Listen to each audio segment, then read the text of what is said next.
English shorthand dictation at 100 words per minute. Ready? Start. We must bear in mind the comparatively recent growth of our industries and the short history of our industrialization. India has been looked upon for ages as a predominantly agricultural country. Those who swore by that statement little realized the wealth of resources that were available in the country and which could, if properly tapped and efficiently exploited, place this country in the forefront of industrialized countries of the world.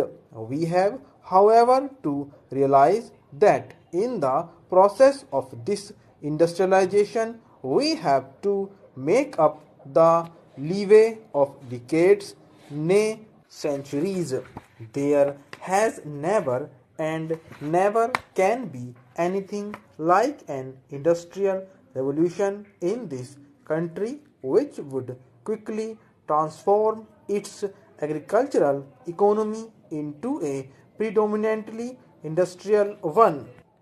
Our industrialization is starting at a time of more progressive ideas than characterized the industrial revolution of Europe has naturally to take note of modern ideas of the relationship between employers and labor and between these and the general community. It has also to take note of what would, in the context of 18th century conditions, be serve handicaps and drawbacks.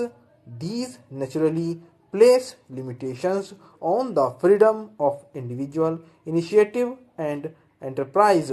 They naturally reduces the limits within which personal ability, talent and competence can function. If you add to these complexities those of international finance, trade movements, and the big handicap of foreign domination, you have a picture of difficulties which would make even stout hearts tremble.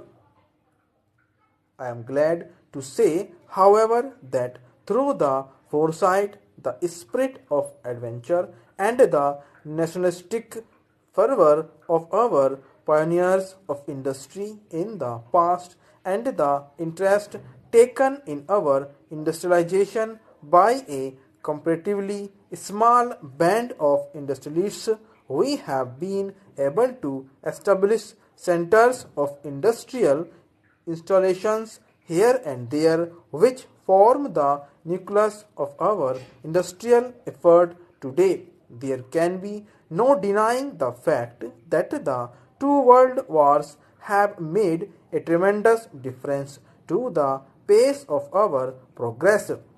The operation of the nationalistic forces in the century has not failed to affect the pace and character of our industrializations.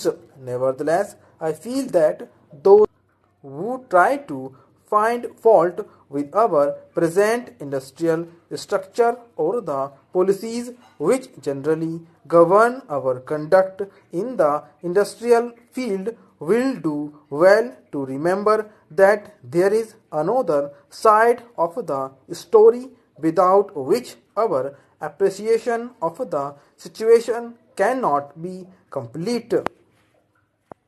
We are today faced with an economic situation without parallel in our history. After the end of the war, we succeeded to an inheritance of substantial foreign balances and a comparatively large cash balance in our own country. Today, we find our foreign balances substantially reduced. What is worse, they are locked up in country which is finding itself in considerable difficulties and whose economic situation is in many respects worse than our own. Our cash balances have also been largely drained away. The tide of post war inflation is still breaking on our shores.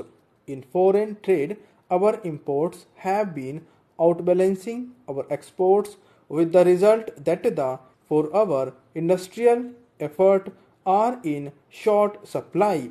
Inside the country, spiral of prices has been rising. There is a high level of taxation, and we have already placed the last but one straw on the proverbial camel's back.